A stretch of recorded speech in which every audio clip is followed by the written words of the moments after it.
Inicialmente, deixa eu ver se começou aqui. Aí. Inicialmente, alguma dúvida em relação às atividades, alguma coisa a ser colocada? Algum comentário? Tá tudo tranquilo? Para mim tá tudo tranquilo. Eu estava olhando Tranquilo? aqui, Williane, Walter, tem Tarcísio Lopes, nunca entrou, Josivaldo também nunca entrou, Luana Souza nunca entrou. É isso. Não, não, professor, em relação, não, tá tudo tranquilo. Beleza. Todos vocês dois estão conseguindo ver aí os slides? Sim. Beleza.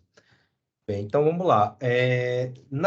Dois últimos encontros síncronos, eu passei para vocês, eu indiquei 4 filmes, né? O Bourne versus McEnroe, Pode para Todos, acho que os dois têm na Netflix, acredito, com certeza o Pode para Todos tem.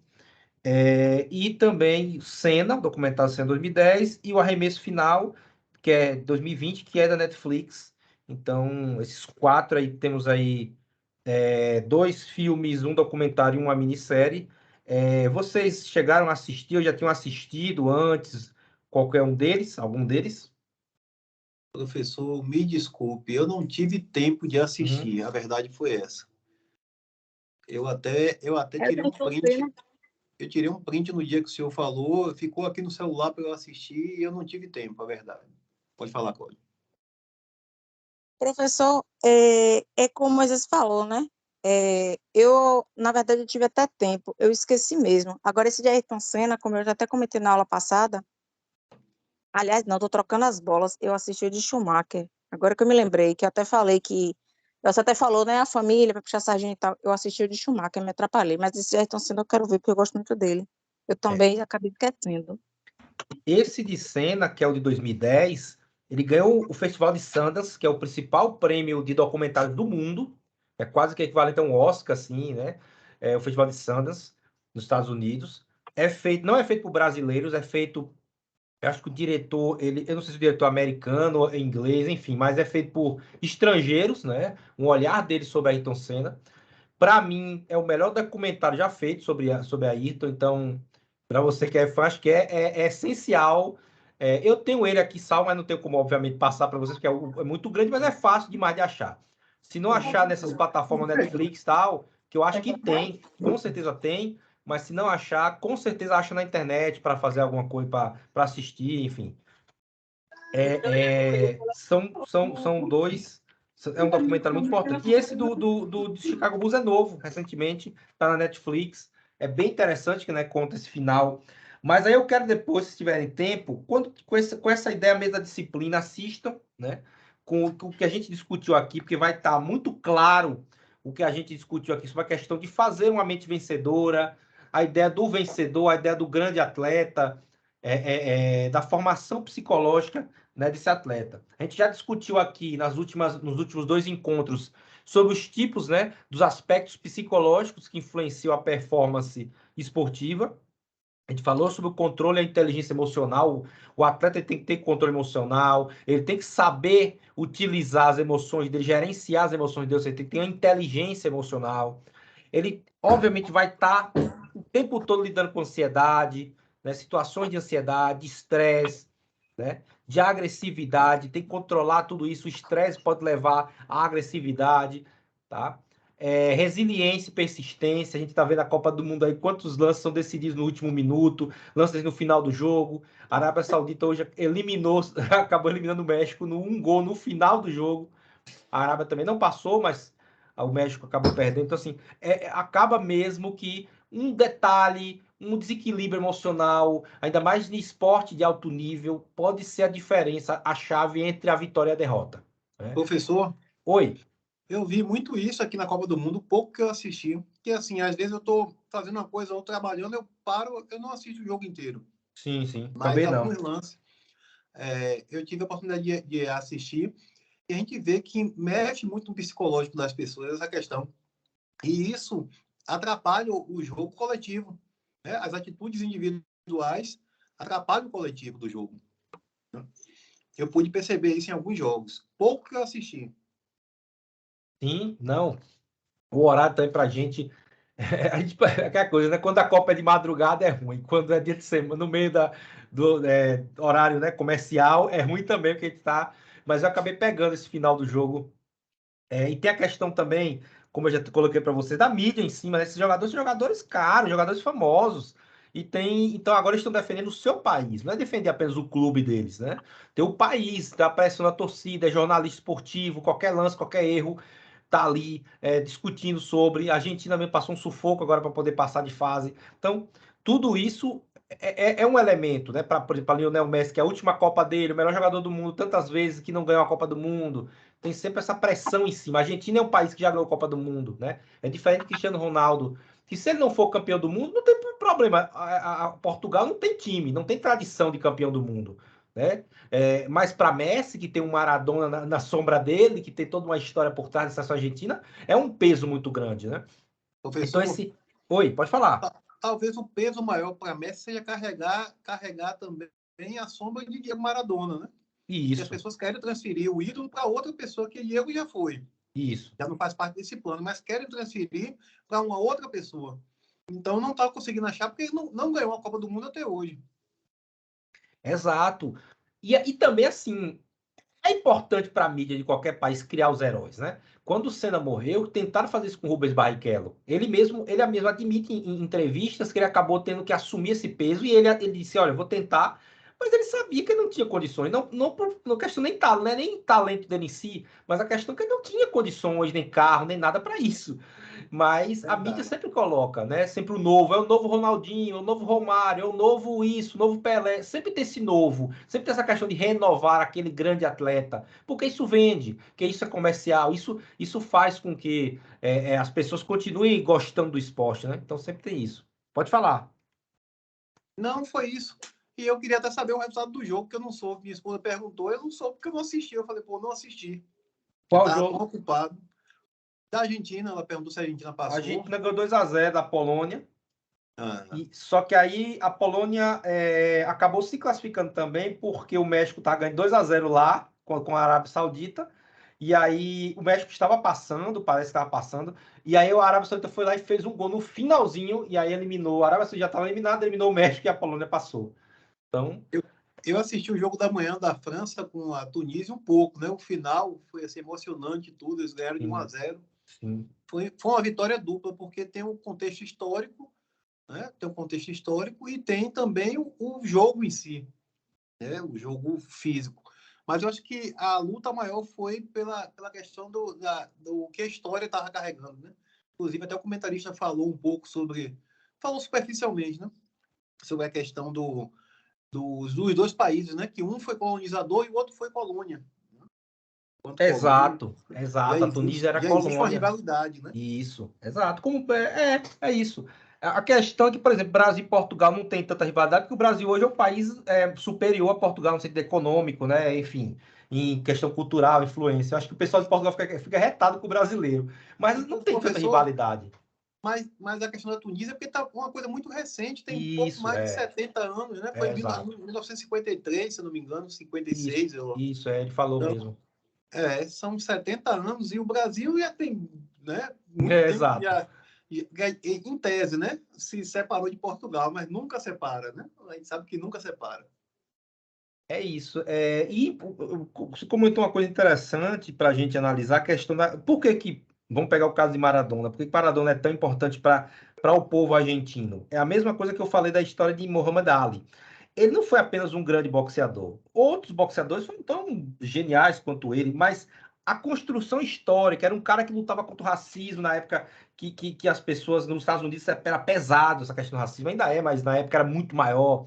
Era um cara que se negou a lutar no Vietnã e aí perdeu o título. Tem toda uma questão de superação, de cair e levantar, né? O caso de Maradona, quando Maradona faz aquele gol de mão e depois leva a defesa da Inglaterra toda na Copa de 1986, a Argentina tinha perdido uma guerra contra a Inglaterra há 3 anos, 82, acho que 82, a Guerra das Malvinas.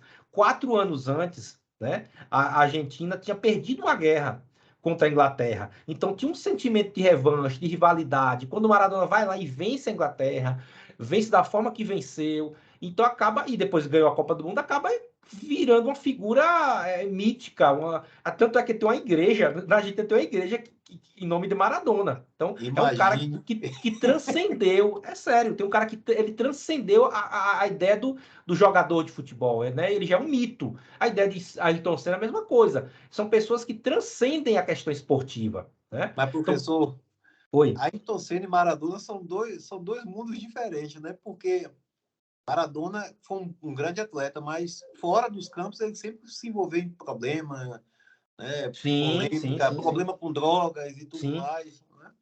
Então, assim, mas ainda assim, as pessoas passaram por cima de tudo isso aí, desses problemas, dessa problemática toda, e conseguiu colocar ele lá em cima, né? Que ele no futebol, ele realmente ele desequilibrava. Isso. Ele era um bom jogador. É isso. Se não fosse tudo isso, ele tivesse um comportamento como o próprio Messi ou Cristiano Ronaldo e tal, ele seria muito maior do que ele foi. Mas para o povo argentino, né, ter vencido aquela Copa do Mundo naquela situação e tudo, ele virou.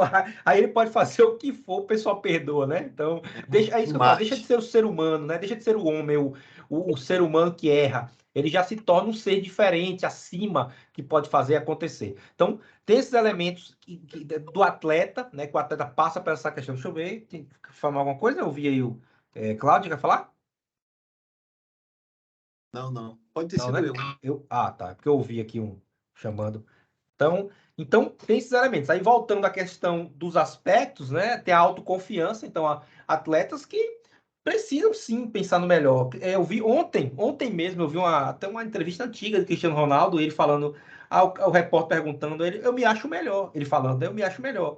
Mas eu posso não ser o melhor, mas toda vez que eu for entrar em campo, porque eu estiver treinando, eu preciso me achar o melhor. Aí ele falou assim: você tem que achar que você é o melhor jornalista. O cameraman tem que achar que ele é o melhor câmera. O rapaz aqui tem que achar que ele é o melhor. Se você, na sua profissão, achar que você é o melhor, você pode não ser. Você tem que ter sempre essa mentalidade de ser o melhor. Então ele traz essa ideia mesmo de autoconfiança, não Professor, com arrogância, né? Não é a ideia de arrogante, porque pode até parecer arrogância, mas é pensar, poxa, eu sou o melhor, eu tenho que fazer o melhor, eu tenho que decidir o jogo. Essa autoconfiança é importante em todo grande jogador. Pode falar.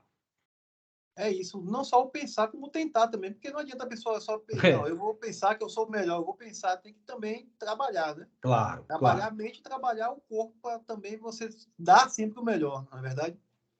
É claro. É aquela coisa. Teve um jogador uruguaio, na Copa de 86, o Uruguai perdeu de 5-0 da Dinamarca, ou era 6-0, acho que foi 5-0. Aí perguntaram a ele, tá, porque era o capitão do time, e falou assim: qual é a questão, tal, porque o time jogou mal, você foi lá conversar e falou: olha, quando o Brasil estava ganhando de 1-0 da gente em 1950, o capitão do Uruguai foi lá, pegou a bola, levou e o Uruguai virou o jogo, né? O Uruguai foi campeão. Só que a gente foi lá, pegou a bola, eu peguei, fiz a mesma coisa, a gente foi lá e tomou mais 5. Então a questão não é só pensar positivamente, é o que você falou, tem que também jogar, tem que também tem que ter, tem que estar treinado, tem que estar, o time tem que ser bom, né? O atleta tem que ser bom. Não adianta só ele pensar que ele é bom, ele tem que de fato fazer acontecer, né? Só falar não resolve, né? Professor, Oi. eu falo isso porque tem alguns colegas meus que são assim, quando a gente conversa alguma coisa, não, pô, pense positivo, né? Eu falo, sim, pô, eu tô pensando, mas a coisa não tá dando certo, pô. E É, aí não é só pensar, né? não, Tem que agir exato. também. É isso, é a questão mesmo de caso. A gente pensar em atletas que estão muito bem treinados do ponto de vista corporal, físico, ele está muito bem treinado, só que ele tem medo. Ele tem medo que ele vai perder, ele tem medo que o atleta que vai disputar com ele é campeão mundial, campeão, enfim. Ele tem medo que o cara que vai disputar com ele é melhor, ele tem medo, enfim, esses medos. Eu acho que quando o Cristiano Ronaldo fala isso da autoconfiança, assim, ele já está bem treinado, ele já treina muito, ele já corre atrás, ele já está. Então ele tem que ter a mentalidade vencedora. Eu posso ganhar, eu posso enfrentar, eu posso conseguir conquistar. Acho que é nesse sentido. Mas, claro, só pensar Professor, positivo também não adianta, né? Tem que fazer a parte professor, física. Oi. no jogo de hoje de manhã foi França e Tunísia mesmo. Foi claro isso. O pouco que eu pude assistir do jogo, a França entrou com o time, a maior parte reserva. Isso. E eles não estavam conseguindo jogar. Aí o que foi que o técnico fez? Botou Mbappé, botou Dembélé, botou Griezmann, né? É isso, Colocou. Anton O Griezmann, time isso. mudou. O time mudou. Até minha esposa falou assim, ela chegou, eu tava assistindo assim a parte, aí eu falei, porra, o time mudou. de repente, poxa, virou outro time.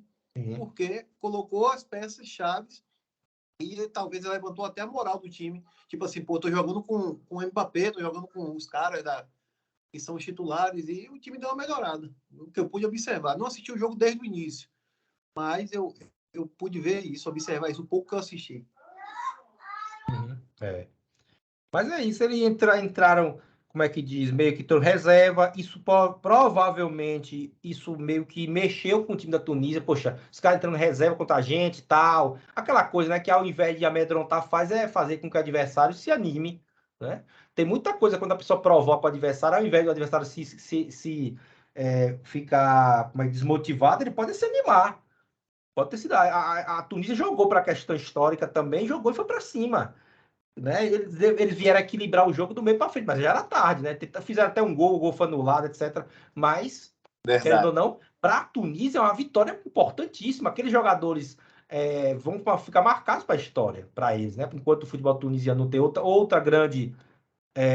grande momento, esse momento da Copa do Mundo, vencer o seu colonizador, vencer a França, que é a atual campeã do mundo, né? Não tá pegando a França caindo aos pedaços, não. Tá pegando a atual campeã do mundo, com praticamente o mesmo time que foi campeão há 4 anos atrás. É um time mais experiente, em teoria mais forte. Então, querendo ou não, é histórico. Não deixa de ser, né? Verdade. E aí nós temos também, que a gente discutiu, né? Concentração e foco, foi outro elemento importante também do atleta, e o overtraining burnout, né? A ideia do atleta ele treinar em demasia, treinar demais, passar da conta, e aí chegar a um ponto que não tem mais evolução, ele está desgastado mentalmente e acabar muitas vezes encerrando a carreira, tendo problemas para continuidade, né? Só que hoje a gente vai falar sobre a iniciação esportiva das crianças e adolescentes. Então, esses grandes atletas, eles surgem da infância, eles surgem no momento que o pai ou alguém coloca eles para disputar esse esporte desde a infância.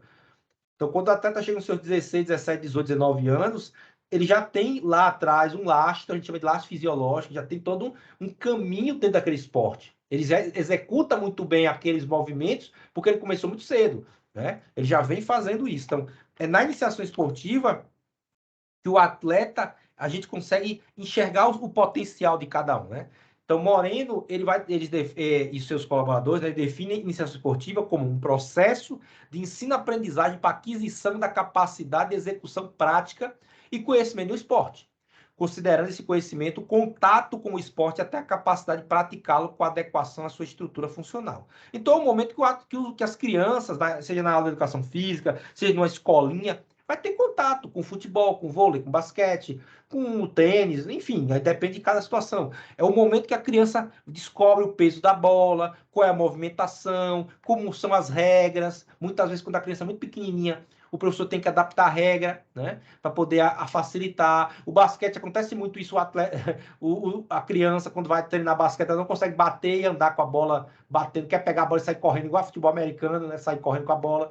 Esse movimento de entrar em contato com esse meio do esporte. Alguns vão se divertir, mas vão deixar para lá. Outros vão se mostrar grandes jogadores naquele esporte. Então é muito comum atletas, por exemplo, sei lá, de futebol ou de outro esporte qualquer, na infância deles, eles terem treinado vários. Eles treinaram vários, mas um em especial foi que ele se deu melhor, que ele provavelmente daria mais certo para continuar naquela carreira, né? Tem pessoas que depois, na idade adulta, continuam praticando esporte, mas sem ser profissional. Então, a iniciação esportiva é mais nesse sentido mesmo de ensino-aprendizagem.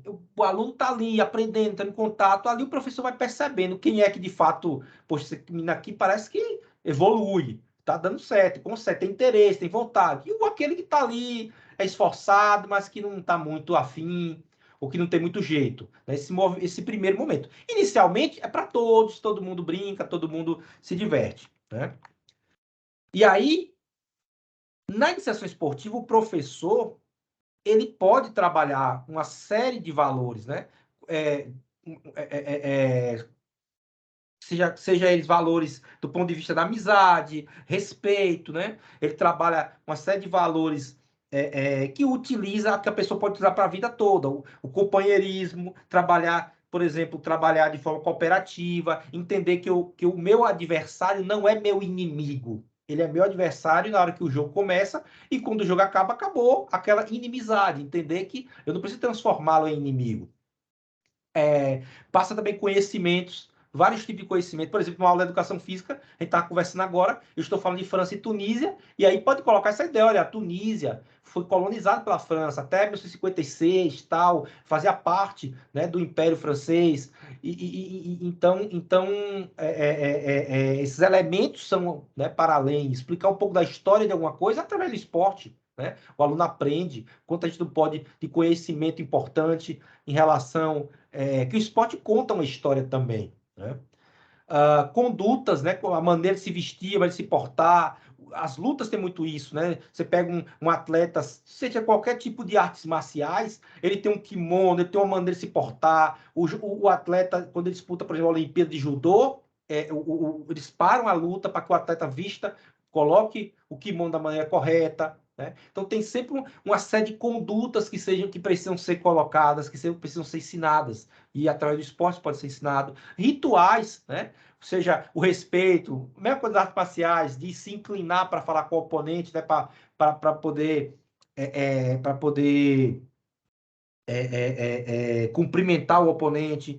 Esses rituais que é do Japão, é da China. Você vai aprendendo ali maneiras de rituais que são feitos. Cantar o hino, pô, que legal, bota todo mundo na fila para cantar o hino do seu país. Tem todos esses elementos, que o esporte tem muito desses rituais. O esporte tem muito dessas questões ritualísticas que envolvem, né, a sua atividade, né?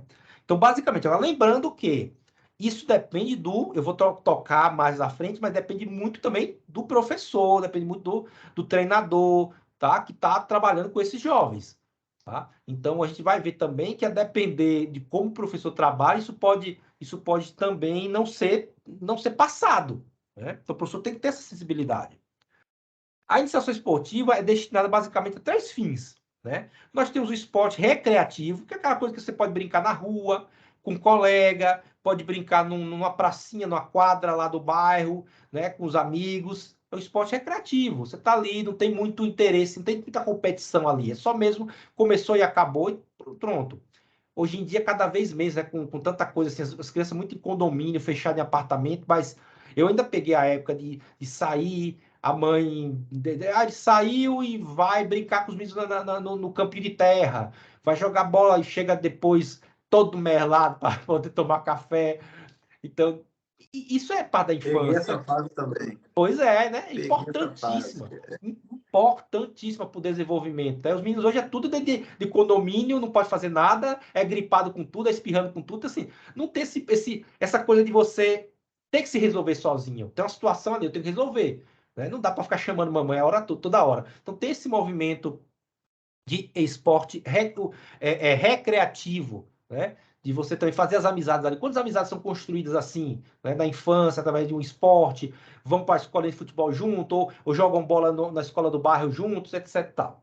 Tem o esporte educativo, a gente tem isso na escola, aula de educação física, tem muito dessa questão, né? A educação física não é só esporte, mas também é esporte, também é trabalhar esporte, mas trabalha com outros elementos da cultura corporal, mas o esporte é um dos principais, né? Então, essa é a ideia do esporte educativo. Nesses dois, não há a exigência ainda de uma performance esportiva. Pode jogar todo mundo, né? O menino que sabe jogar, o que não sabe, que quer brincar, todo mundo pode. Ah, vou jogar basquete, não precisa ser alto, não, pode ser baixinho, não tem problema, não. Vamos jogar. Então, o esporte recreativo e o esporte educativo tem esse caráter mais acolhedor, esse caráter que todo mundo... Claro que sempre tem aquela questão das crianças, não, eu quero jogar, fazer um time com quem joga melhor, tal. Sempre acontece. Mas, em geral, a ideia não é essa. Mas nós temos um esporte competitivo.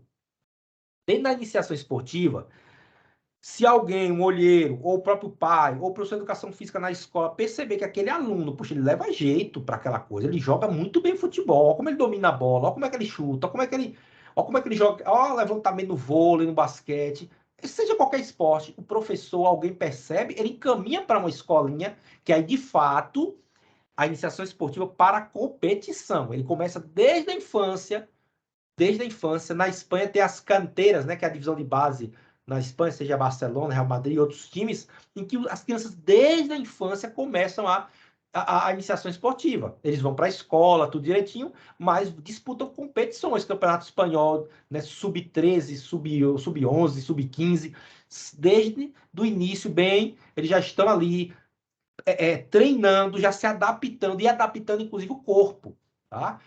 O corpo... Oi, pode falar. Mas isso acontece em países desenvolvidos. Aqui no nosso país, a gente vê que a realidade é outra. Não tem incentivo ao esporte. Não tem esse olhar clínico, né, para a descoberta de jovens talentos, investimento e tudo mais. Se você não tiver alguém que faça isso por você, aqui vai ficar um talento perdido, infelizmente. E é histórico no Brasil. Eu acho que já começa na própria escola, né? Que a disciplina mais valorizada é a educação física. Entendeu? O pessoal não dá realmente aquele valor à educação física, como deve ser dado. Eu fiz estágio mesmo na escola que não tem nem quadra. E essa escola é considerada de grande porte. Como é que uma escola é considerada de grande porte se ela não tem nenhuma quadra de esportes? O professor dá aula. Todas as aulas são em sala de aula. Entendeu? Então, assim, já começa na educação básica, né? Na educação, de uma forma geral, onde a educação física ela tem pouca importância e se resume a questões esportivas apenas, quando na realidade tem uma disciplinariedade maior, como o professor falou aí, né? Questão cultural, histórica também, para se debater. Então, vai muito além de tudo isso. Tem dois elementos aí que vocês trouxeram que eu quero falar. O primeiro é essa questão, de fato, do Brasil, historicamente, o esporte, ele não tem... teve períodos que tem um pouco mais, um pouco menos, mas em comparação com outros países, porque, assim, o Brasil é uma das maiores economias do mundo, ponto. O Brasil é um dos maiores países do mundo em tamanho, território, ponto. O Brasil é um dos países com maior população do mundo, ponto. Então, nesses três itens, o Brasil sempre está ali entre sétimo e oitavo, em comparação com 200 países. Aí você chega numa Olimpíada, o Brasil está em 40º, 30º, 25º. Quando tá muito bem, tá em, sei lá, 18º, em quadro de medalhas. Falei isso essa semana. Falei sobre isso essa semana, professor. Que o reflexo disso se dá nas Olimpíadas. Mostra quanto o país é organizado, quanto o país trabalha essa questão do esporte e da educação nas Olimpíadas. E nosso país fica para trás, muito para trás. Exatamente. Agora, aí, toda Olimpíada, vou pegar aqui Olimpíadas 2020, toda Olimpíada que tem, o Brasil sempre fica atrás de países muito menores. Eu vou pegar aqui, deixa eu ver se eu consigo abrir para a gente ver aqui, para mostrar para vocês, se tem uma ideia do que a gente está falando na prática, né? Porque essas coisas é bom a gente... Deixa eu pegar aqui o quadro de medalhas dos Jogos... Oi, pode falar. Professor, enquanto o senhor procura aí o quadro de medalhas, achei, mas pode falar. Eu dou o exemplo de Zanetti, né? Zanetti, ele conta muito que no início da carreira dele, ele treinava com aqueles galões de amaciante, de detergente, até o próprio estúdio, digamos assim, né, que chama o pessoal para treinar, não tinha patrocínio na época, acho que só a Sadia que patrocinava, os treinos com os meninos, ele incentivava de uma certa forma, mas era feita de forma bem, bem precária mesmo. Uhum. Exato. Vocês estão vendo aí o quadro de medalhas? Vocês viram aí? Sim, a página do Google agora. Pronto. Eu vou colocar aqui, ó, país, população. Só para a gente ter uma noção, fazer uma análise aqui, bem uma pesquisa agora na prática, tá? Aqui é a população dos países e aqui, ó, o Brasil é a sétima maior, tá vendo aí? Vocês estão vendo? Sim. Sétimo, certo? Em população. Sim, tô vendo. Significa dizer que nós temos uma mão de obra imensa para grandes atletas, não é isso? Concordam comigo? Pronto. Isso. Nós temos aqui primeiro a China, Índia, Estados Unidos, Indonésia, Paquistão, Nigéria e Brasil. Pronto, tá aqui, Brasil. Aí você vai lá para baixo, começa a ver aí França, Itália, Alemanha, Irã, tal, Coreia do Sul, uma Argentina, tal, Japão, deve estar lá embaixo, Chile, tal. Você vai descendo, ó. São mais de 100, 200, 95, 900, 198 países aqui marcados, tá? Então, pronto. Nós temos aí 198, o Brasil é o sétimo. Olha o quadro de medalhas agora em comparação. O Brasil, 12º, e foi muito bem. 12º ainda é muito bem. Itália, Alemanha, ó, Itália é menor que a Bahia. A Alemanha é do tamanho de São Paulo. A França é mais ou menos do tamanho da Bahia. Países Baixos, que é a Holanda, né? Que a gente chama de Holanda, é mais ou menos do tamanho de Sergipe. A Austrália é grande, mas a população é pequenininha. Aqui é a Rússia, né? Que é o Comitê Russo, que foi punido. A Grã-Bretanha, que é a Inglaterra e tal, também a população é bem pequena em comparação com o Brasil. O Japão, a população é muito, muito pequena em comparação com o Brasil. Aí China e Estados Unidos, que são os dois primeiros. Olha a diferença. Olha quantos países minúsculos teve muito mais medalhas do que o Brasil. Em comparação, você pegar uma Cuba da vida, que é uma ilha minúscula, tem menos de medalha de ouro que o Brasil. Gente, eu acho que Cuba tem a população de Salvador. Deixa eu ver.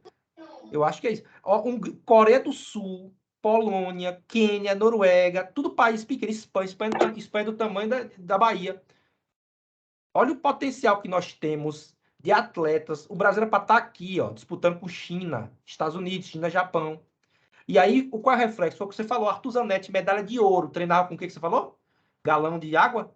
Ele pegava uns galões, aqueles de 5 litros, de desinfetante, de amaciante, para treinar. E mesmo ele já sendo um atleta famoso, o estúdio dele, que só tinha um pequeno patrocínio, assim, que não era lá essas coisas todas da Sadia na época, era o único patrocinador, as crianças que iam lá para treinar ginástica com ele, treinavam nos mesmos moldes que ele, porque não tinha realmente condições. Aí você quer que uma pessoa dessas enfrente um cara no Japão, nos Estados Unidos, na China, que treina com o melhor equipamento que existe e quer que o cara ainda tenha medalha. E de ouro ainda, porque Arthur Zanetti é campeão olímpico. Você pegou um campeão olímpico. O campeão olímpico você está acima de qualquer outra coisa do esporte, né? Você já está num nível, um patamar diferente da história.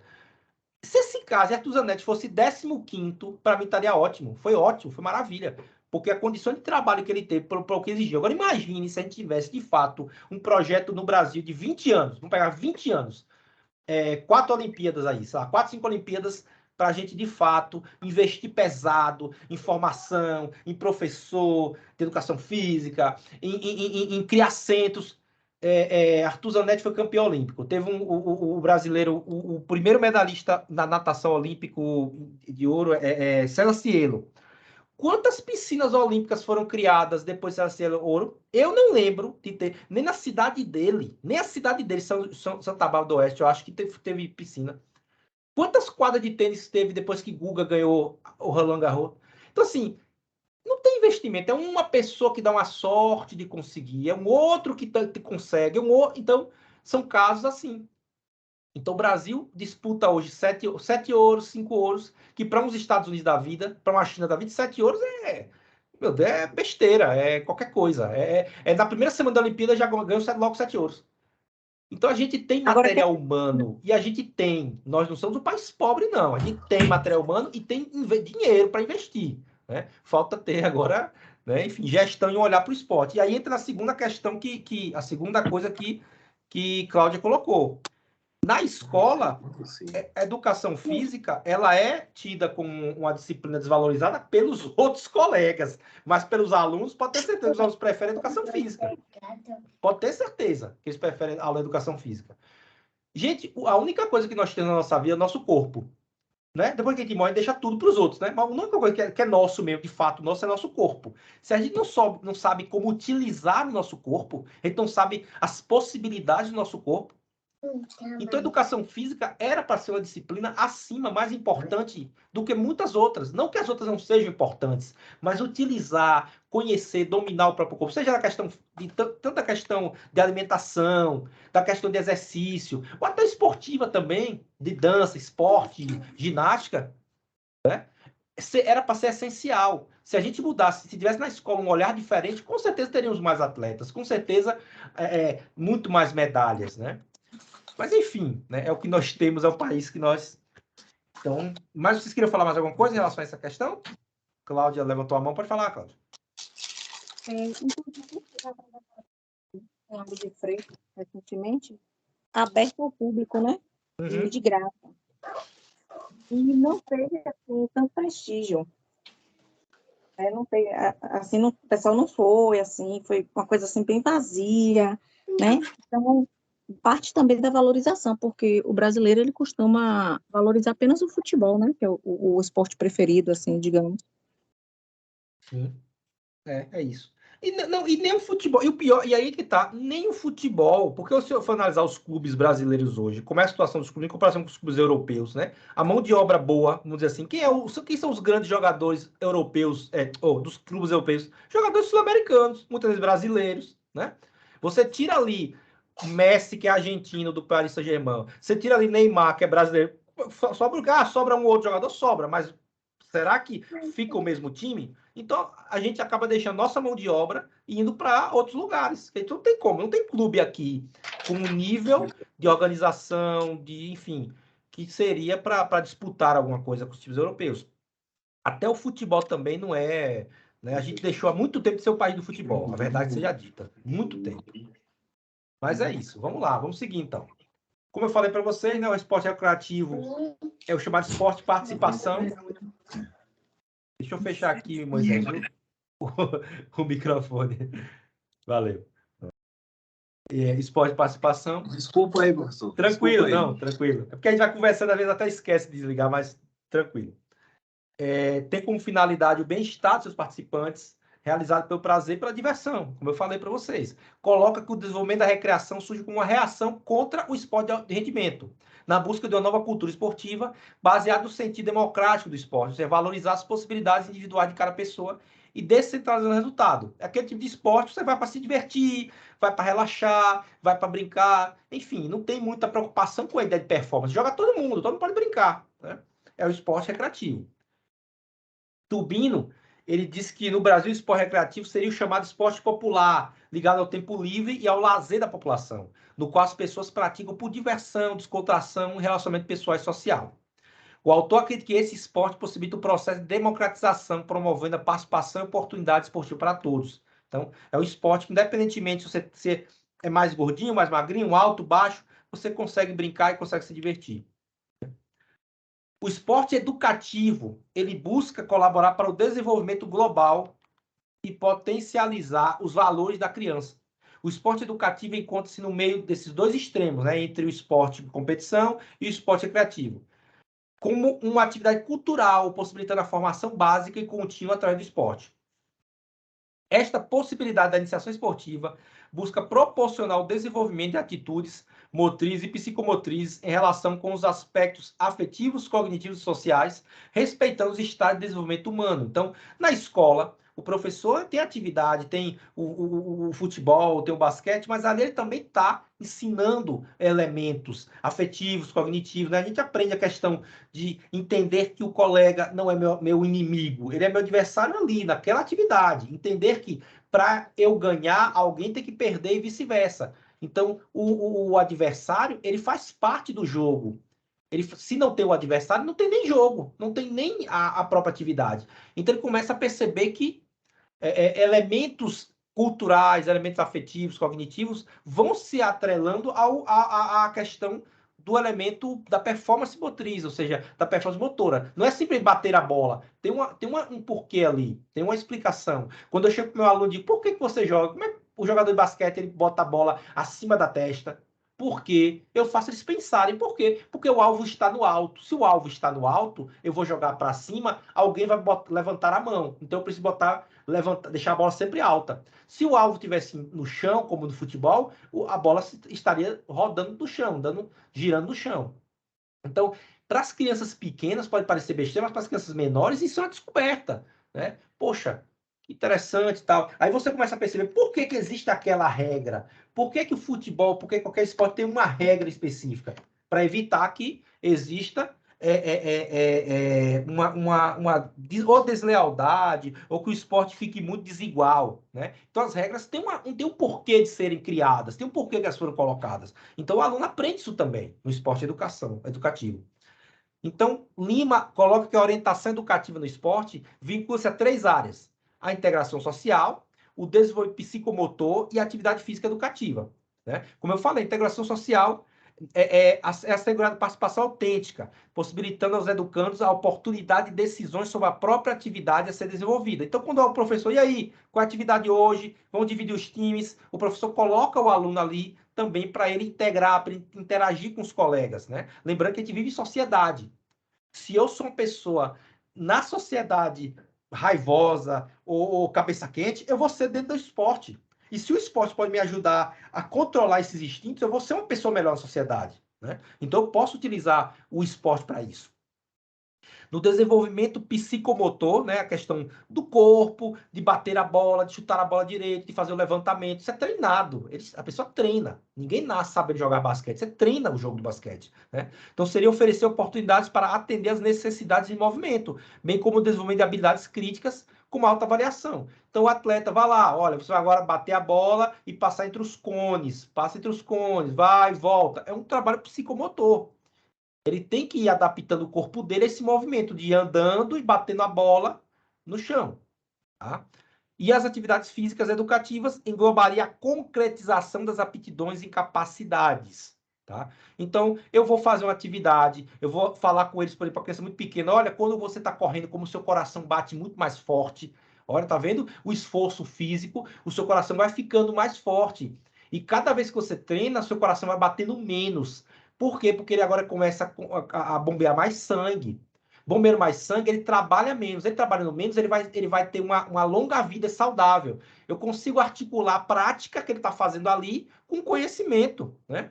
Uma atividade física educativa. Ele está aprendendo com aquilo. Okay? Não é apenas o movimento pelo movimento. Tem um elemento educativo ali sempre. Tá? Esporte educativo é um caminho para o pleno desenvolvimento da cidadania no futuro das pessoas. Entretanto, o autor ressalva, né, Tubino, ele vai ressalvar que a iniciativa esportiva escolar, que deveria proporcionar o esporte educativo, vem reproduzindo o esporte de alto rendimento com todas as suas características, perdendo o conteúdo educativo. Então, o que ele vem dizer aqui? Que o professor de educação física tem que ter cuidado para, na aula de educação física na escola, ele não começar a tratar esse tipo de esporte educativo como alto rendimento. Ele não começar a excluir a pessoa que é mais gordinha, excluir aquele que é mais lento ou que tem menos habilidade. Ele não pode fazer isso. Eu posso, sim, num turno oposto, uma aula de iniciação esportiva, ou até num evento que precisa jogos estudantis, aí você seleciona os melhores e tal. Mas na aula em si, no dia a dia, eu tenho que oportunizar aquele jovem, ou aquele menino ou menina que seja também aquele esporte. Eu não posso, logo na escola, sair fazer essa discriminação. E a gente sabe que, ao longo do tempo, a educação física teve isso. Né? Então, a ideia é quebrar. O esporte educativo também é para todos, ainda é para todos. E aí vem o papel do professor de educação física, né? O educador. Nós somos educadores. Enquanto professor de educação física, somos educadores. Nesse processo de iniciação, a postura do profissional de educação física é fundamental, uma vez que ele vai direcionar todo o processo de aprendizagem. É ele que vai direcionar, é o professor que vai montar a aula, é o professor que vai dizer o que é mais importante ensinar para o aluno. É o professor, tem professor que passa o ano todo dando futebol. É o baba, é o baba, é o baba. E simplesmente dá a bola e sai. Esse é um professor que a gente não quer que seja assim. Então, o professor de educação física, ele vai ver, olha, poxa, tem futebol aqui, mas eu posso, ó, galera, vamos tentar outra coisa aqui, vamos tentar um outro esporte, olha, tem esse esporte aqui e tal. Começa a dar mais riqueza às possibilidades esportivas dos alunos. Se ele pode, tem professor que, por exemplo, trabalha com tênis, badminton, ou handebol, ou vôlei, futebol, sai um pouco até desses esportes mais tradicionais e vai para outros, apresenta os esportes aos alunos. Isso é interessante, isso é importante, isso é mais repertório motor para aquela criança. Né? Oi, pode falar. Eu tive um professor de educação física na época do ensino fundamental 2, que era chamado ginásio, né? E ele oportunizou para a gente essa questão aí de a gente conhecer outros esportes. Sim. A gente trabalhou futebol de salão, depois a gente foi para o vôlei e terminou com basquete. Então, ele procurou diversificar para a gente não ficar preso só naquilo ali. Né? Sim. Aprendeu demais modalidades de esportes. É isso. Quando a gente começa a valorizar também o nosso conteúdo, o que a gente pode ensinar, até os outros professores, até a comunidade, observa a educação física com outros olhos, né? Nós temos aí Jogos Olímpicos, nós temos hoje um mundo falando sobre atividade física importante de academia, de correr, de praticar esportes. Se a gente fica na escola só o babo o tempo todo, pô, olha para isso aí, ó. Qualquer um dá aula de educação física. Não.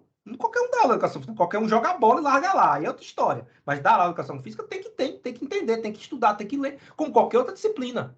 Então, quando a gente, de fato, traz outros conhecimentos, seja esporte, luta, dança, ginástica, começa a trazer esses elementos, a gente começa até a valorizar a nossa própria profissão dentro da escola e mostrar a importância dela dentro da escola. Agora, o autor Kozakas, ele aponta uma coisa importantíssima. O esporte em si, ele não possui nenhuma virtude mágica. Então a gente fica assim, o esporte é das drogas. O esporte... Não, não é o esporte, não. Né? Eu posso, no esporte, começar a fazer com que o meu atleta seja violento, vá lá, quebre ele, vá lá, derruba esse cara, deixa ele passar, não quebra a perna dele. Eu posso, como professor... Então, não é o esporte em si. O esporte é uma ferramenta. Como eu utilizo ele, aí depende do professor, do conhecimento, e aí a importância do professor, de ser uma pessoa formada, uma pessoa instruída, para poder direcionar o esporte. Então, ele em si não tem nenhuma virtude mágica, tá? Não é nenhuma panacea para os problemas da humanidade. E como qualquer outra atividade, ele pode ser utilizado para várias finalidades, depende da intencionalidade do que ele é ensinado e praticado. Então, eu posso ter um professor de, sei lá, de jiu-jitsu e pode ensinar valores importantes através da parte de jiu-jitsu. Eu posso ter um professor de jiu-jitsu que vai dizer assim, vai, derruba e estrangula, vai lá e sem misericórdia. Quem assiste Cobra Kai, né, que Cobra Kai é uma série que é baseada em Karate Kid, né? Karate Kid eu também assisti na minha infância. Tinha muito isso, né? O senhor Miyagi, que era o mestre de Daniel San, sempre muito sereno, nada da violência, o karatê é usado para a defesa, não é para agressão, enquanto você tinha o John Chris, que era o treinador dos vídeos do Cobra Kai, de uma escola de karatê que ensinava sem misericórdia, era no mercy, sem misericórdia, tinha 3 frases que eu esqueci agora. Mas assim, sempre... Então, ele agia de todas as formas mais absurdas, ilegais e imorais para poder fazer os atletas dele, os meninos, ganharem. Então, tem muito isso. O karatê está ali, o esporte está ali. Como é que o professor, o mestre, vai utilizar aquele esporte? Aí é que depende de cada um. Depende de cada um, né? Depende da intencionalidade. E aí a gente entra no esporte competitivo, né? O esporte competitivo ou de rendimento é a prática, obviamente, esportiva, com a finalidade de alcançar a vitória, buscando um movimento mais correto. Então, nos outros anteriores, com o esporte na escola ou por lazer, a gente não tinha aquela preocupação muito grande com o movimento perfeito. No esporte competitivo, desde a infância, o aluno, ele repete várias vezes o movimento para o movimento sair perfeito, seja um cruzamento, um chute, ou até um movimento da ginástica, ou até um abraçado na natação. Ele vai repetir, repetir, repetir, repetir, repetir. E ele vai passando a infância e a adolescência dele repetindo, repetindo, repetindo. Quando ele chega na fase adulta, ele já faz que ele nem pensa mais. Né? Ele já faz que o movimento sai perfeito ali, que ele nem está pensando mais em fazer.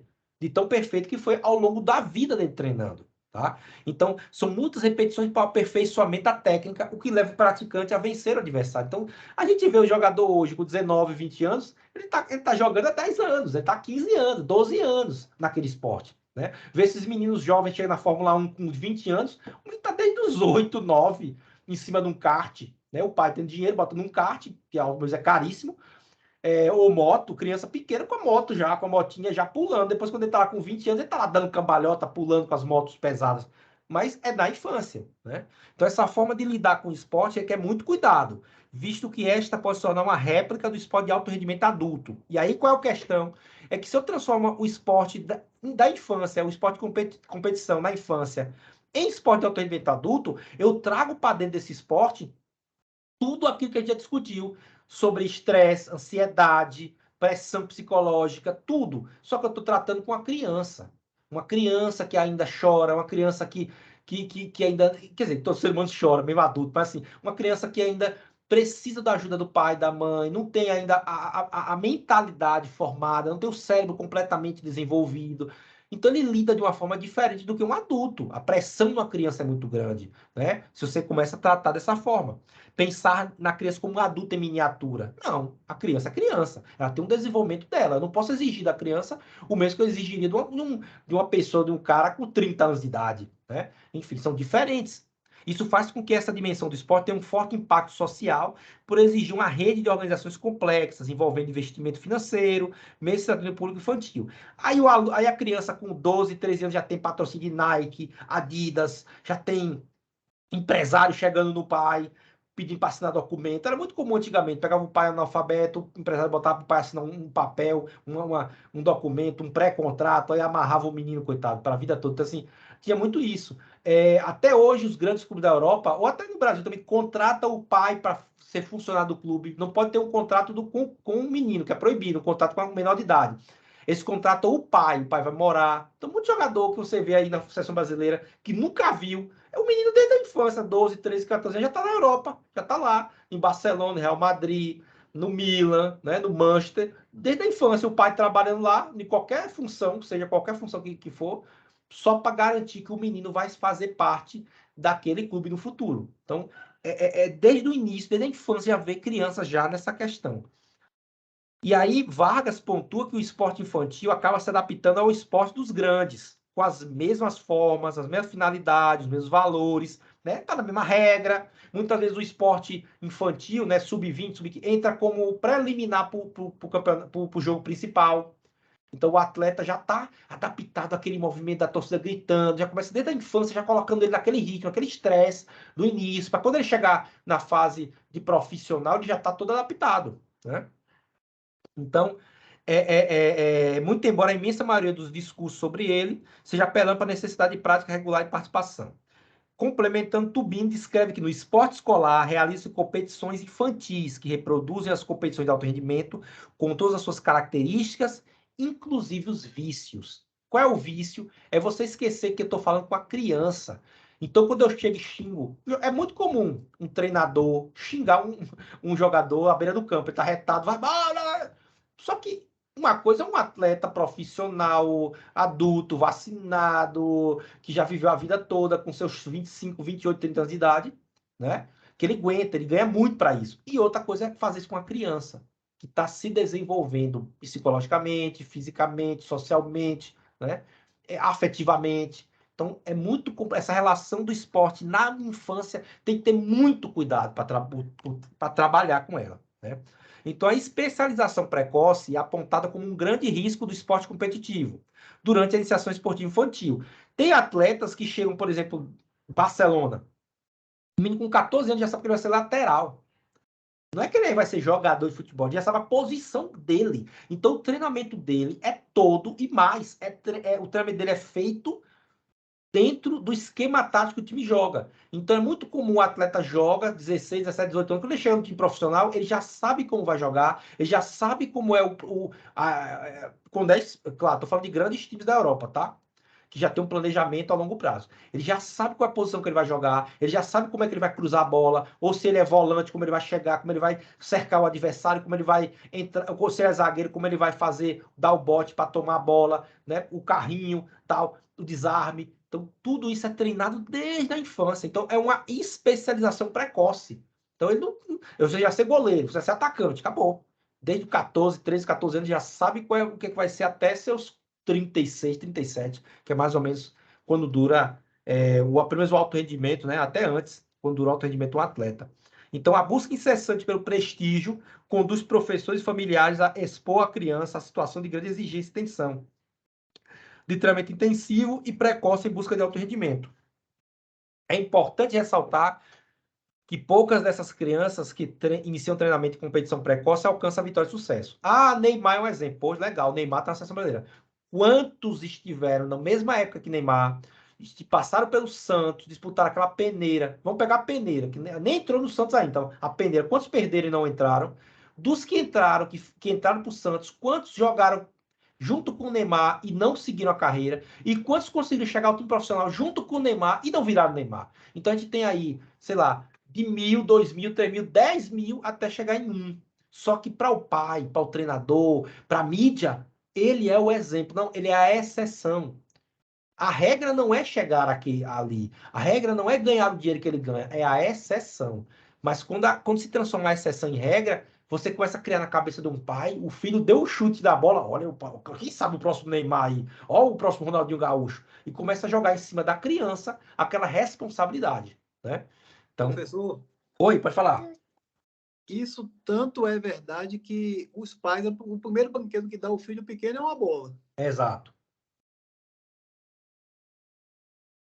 Exatamente, dá uma bola. Quando é no Brasil, quando é nos Estados Unidos, é a bola de basquete, no Brasil, é a bola de futebol, né? Em cada país tem seu esporte preferido e o pai sempre faz isso. Pega ou seja, uma bola de futebol americano, não sei. Mas sempre tem isso, né? Porque ele almeja que o filho dele um dia esteja na televisão, né? Mas pensemos o seguinte, você tem 32 seleções, 26 jogadores. Pode ter certeza, no Brasil são 26 jogadores. Quantos jogadores são brasileiros que jogam em times em primeira divisão e que não estão na Copa do Mundo? Então percebo que o funil é muito grande mesmo. Mas é vendido para a gente aquela ideia que qualquer um consegue, que tá, não é, tá? Não é verdade, né? Então o que prevalece é uma maioria denominada de derrotados, que irão se frustrar com os resultados, além do elevado percentual de praticantes que acabam por desenvolver problemas de saúde e transformar o esporte em atividade laboral. Percebam, eu sei de caso de pai triste, frustrado com o filho, porque o filho não, que a gente chama de dar para a bola, não deu para a bola, não virou jogador profissional. Pais frustrados. Então, assim, não porque o seu filho é uma pessoa que não virou ladrão, não virou bandido, não deu para a rua, não. É porque não jogou futebol, que não virou profissional. Então, assim, muitas vezes os valores acabam sendo distorcidos. A gente precisa entender que a criança ela pode não querer ter aquele sonho do pai, né? Porque aquela história, se o pai quisesse ser, ele mesmo tinha feito, ele mesmo tinha tentado, né? Ele não conseguiu, ele joga o desejo para o filho. Olha no filho e joga aquela responsabilidade. Isso acontece no esporte, mas acontece também em outras áreas, viu?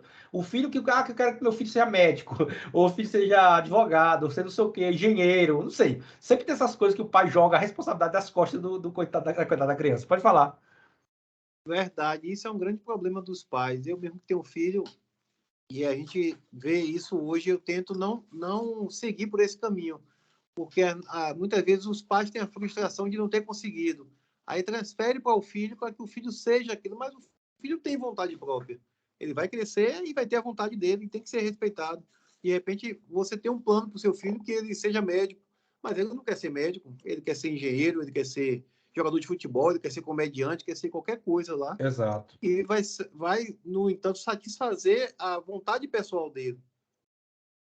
Exato, exato. A gente lembrar que filho, a gente não é dono, né? Acaba que não é, um outro ser humano com outro pensamento, a gente no máximo cria, cuida, mas que é depois para deixar para o mundo, né? O mundo que ele. Então, a nossa função é essa, né? Criar, cuidar, Verdade. zelar e depois deixar para que ele não, ele não seja, não tem coisa pior, um professor mais exigente do que a vida, né? Então a gente tem que passar para que ele passe pela vida de uma forma boa, honesta, correta, feliz, né? Buscar isso, né? Que eu acho que é mais importante.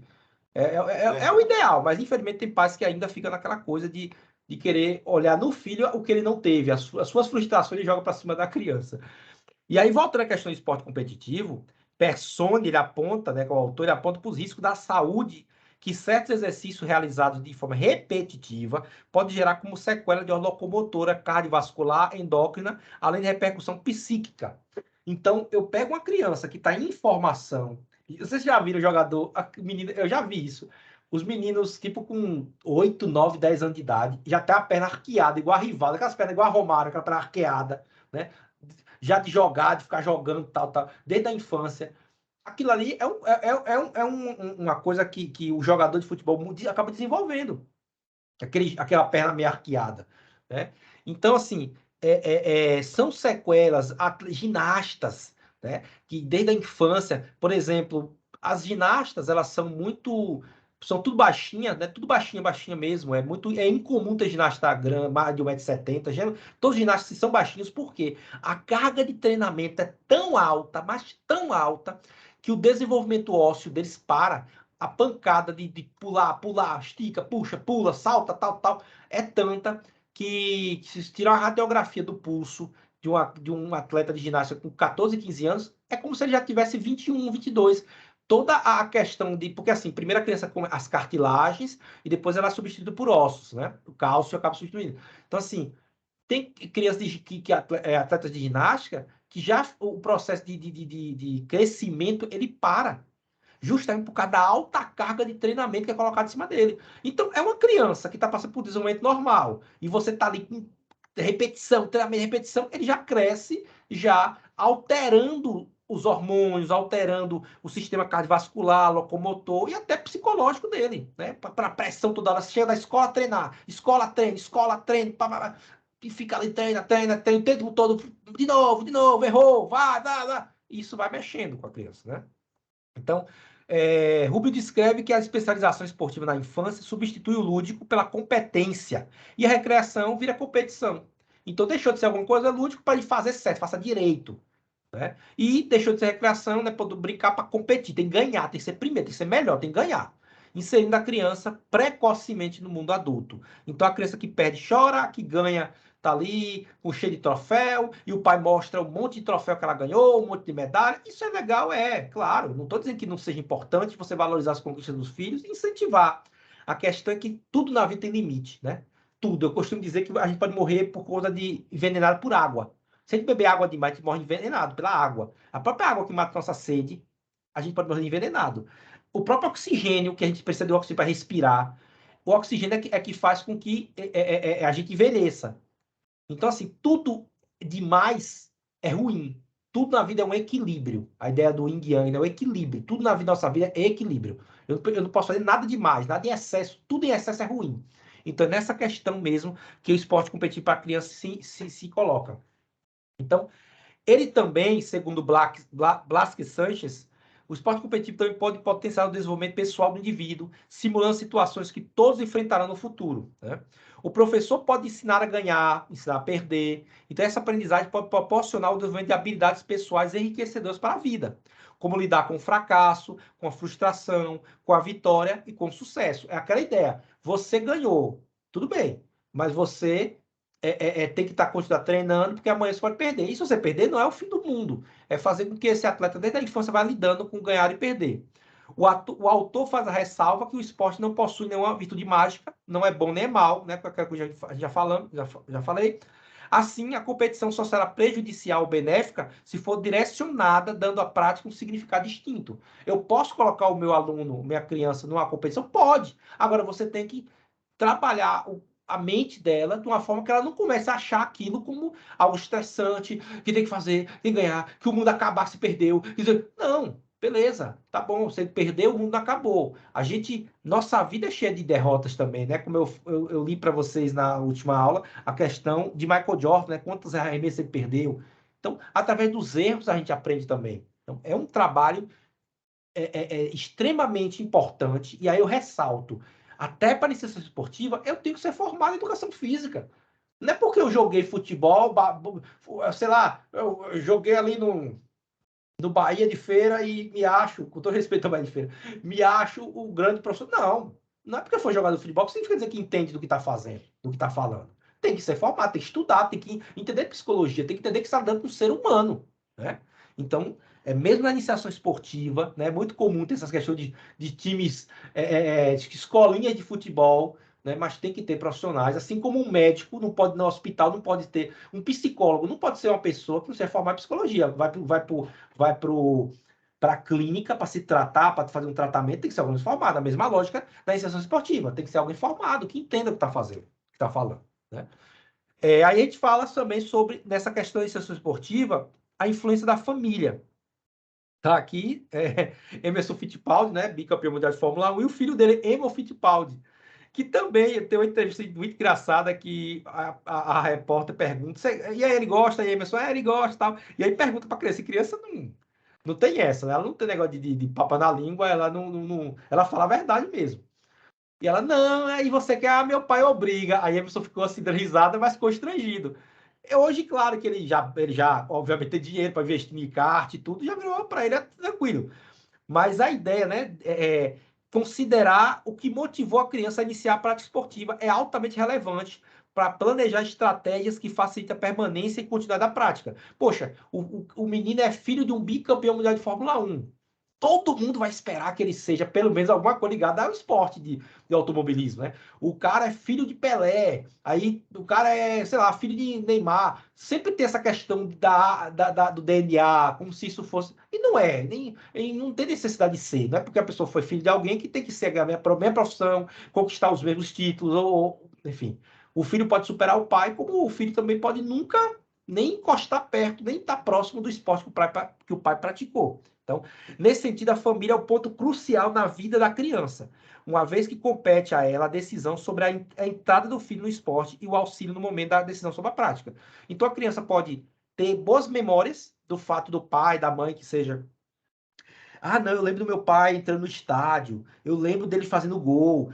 E ele pode ter memórias horríveis. Então, isso depende, é muito individual, né? Ele pode se motivar, poxa, eu sempre fui para corrida junto com meu pai, então eu gostei, eu quis tal. Como ele pode se desmotivar? Até na escolha do clube de futebol. A gente geralmente escolhe, é muito comum o próprio pai, né? Eu ver o pai com a camisa, o pai leva no estádio, é muito comum, né? Esse primeiro interesse, até como torcedor, vida a família, vida do pai e tal. Então, isso acontece muito. Então, antes mesmo disso, terá competido da família as condições para o desenvolvimento das habilidades motoras básicas da criança, como engatinhar, andar, subir, descer escada, correr, jogar bola. Então, se o pai pega desde a infância e bota o menino lá na escolinha, ou que não coloca na escolinha, mas que leva o filho para jogar ali no campinho, chuta a bola, a criancinha vai e chuta a bola, ei, chuta de novo, vai, tal. Começa desde o início a colocar ele nessa rotina, é óbvio que o engajamento vai ser maior, é óbvio que ele vai ter mais interesse. Né? Vamos brincar, vamos correr. A criança naturalmente ela quer correr, ela quer se movimentar, ela quer fazer.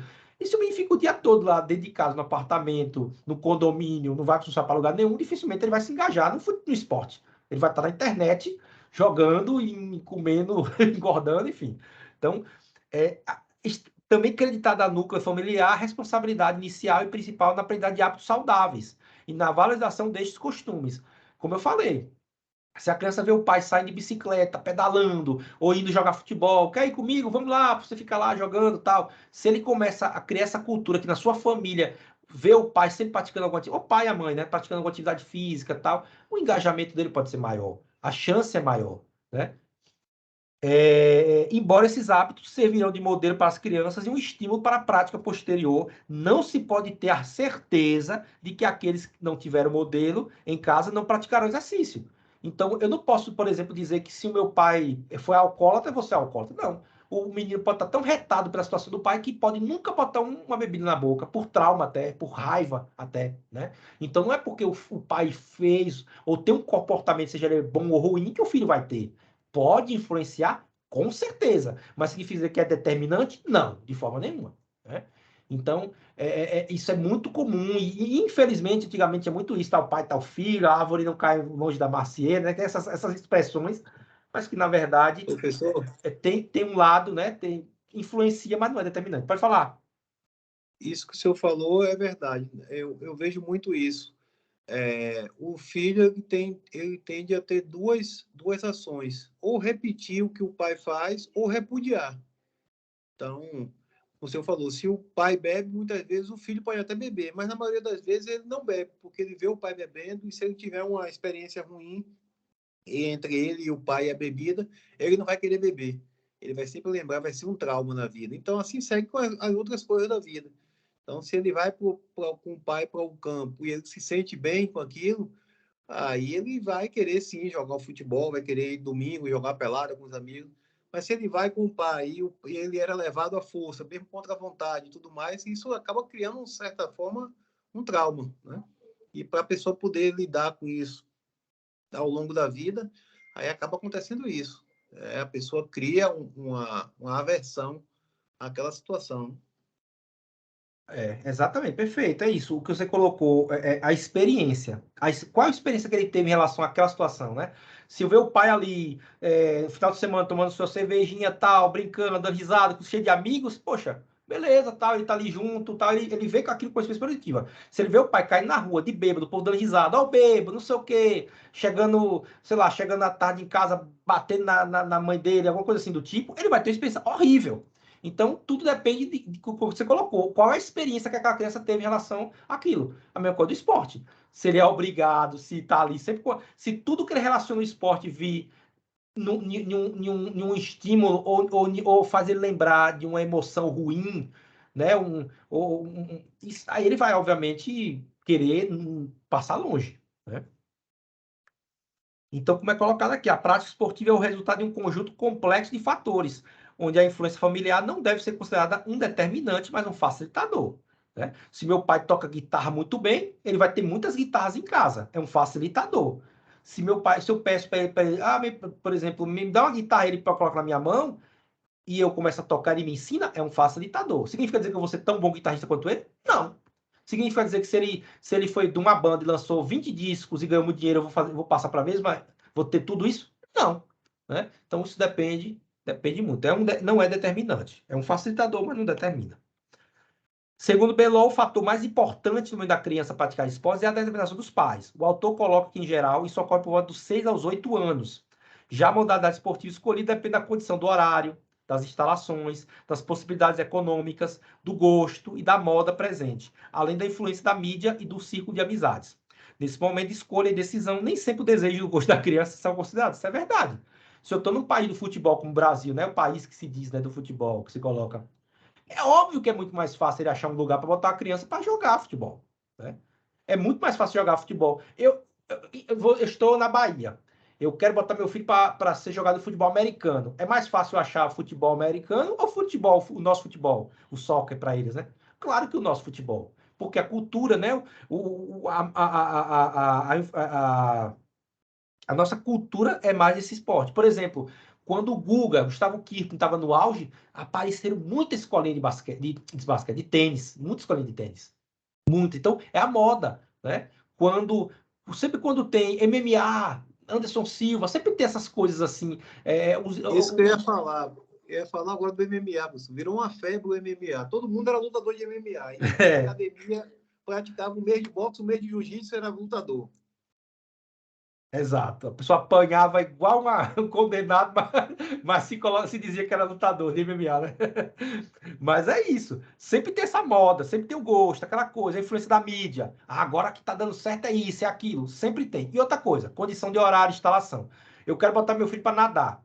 No meu bairro, na minha cidade, não tem uma piscina, ou não tem uma academia com piscina, ou o horário que tem é sempre do pior horário para mim, dificilmente essa criança, meu filho, vai praticar aquele esporte. Né?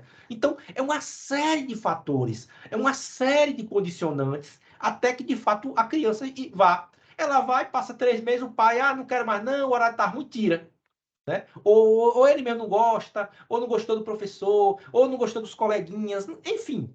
Né? Eu lembro que eu entrei na escola de futebol porque vários amigos meus estudavam na mesma escola que eu, na mesma turma. Eles entraram e a gente, vai, bora, pau, vamos lá. E aí acabava influenciando o outro.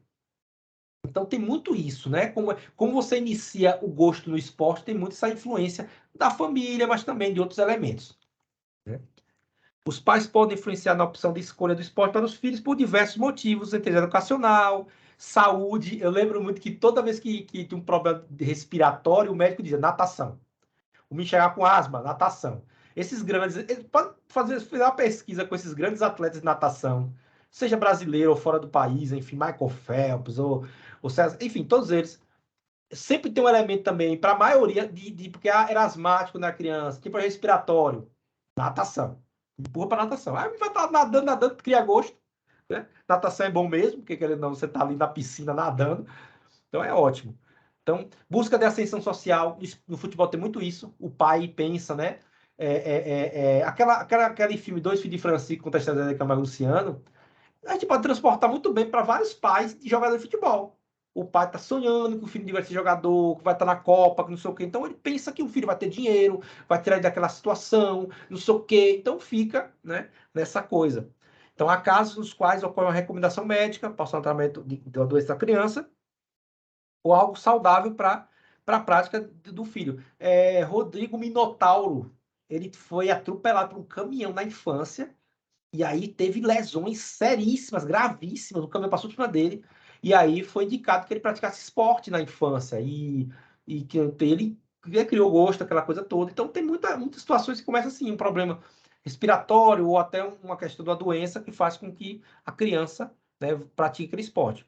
Em alguns casos, a iniciação esportiva ocorre para preencher o tempo livre da criança. A menina é danada demais, o médico fala assim, bota no judô, bota no futebol, bota no karatê, faz ele gastar energia. O menino está quebrando tudo dentro de casa. Se deixar na escola, arruma confusão. Tudo é uma coisa que a professora não aguenta mais. Bota numa coisa, bota para se cansar, bota para se cansar. Né? Isso é muito comum. Então, Becker cita que alguns pais colocam o filho na prática esportiva sem consultá-lo, né, sem perguntar se o filho quer, informando apenas quando deve comparecer. Nesse caso, o local da iniciação esportiva aparece como um depósito de criança em seu tempo livre. Então, tem muito pai que faz isso. O menino vai ficar à tarde, ele quer fazer alguma coisa. Ele pega a criança, leva de 2 às 3, 2 às 4. Enquanto isso, ele já vai fazer outra coisa, vai para o shopping, vai não sei aonde e joga a criança lá. Isso acontece muito. Não só na escola de futebol. Escola também. Muito pai, muita mãe, não quer nem saber se ele passou ou não de ano, se tá. Ele está na escola, está lá, não tá dando trabalho. Infelizmente, acontece muito isso. Né? Muito mesmo. E aí, ainda falando de influência da família, em outros casos, os pais procuram o esporte, ascensão social vinculado ao alto rendimento e à aquisição de ascensão econômica. Pode ocorrer, nesses casos, uma expectativa pelo bom desempenho da criança, gerando exigências excessivas, conferindo essa prática um caráter obrigatório.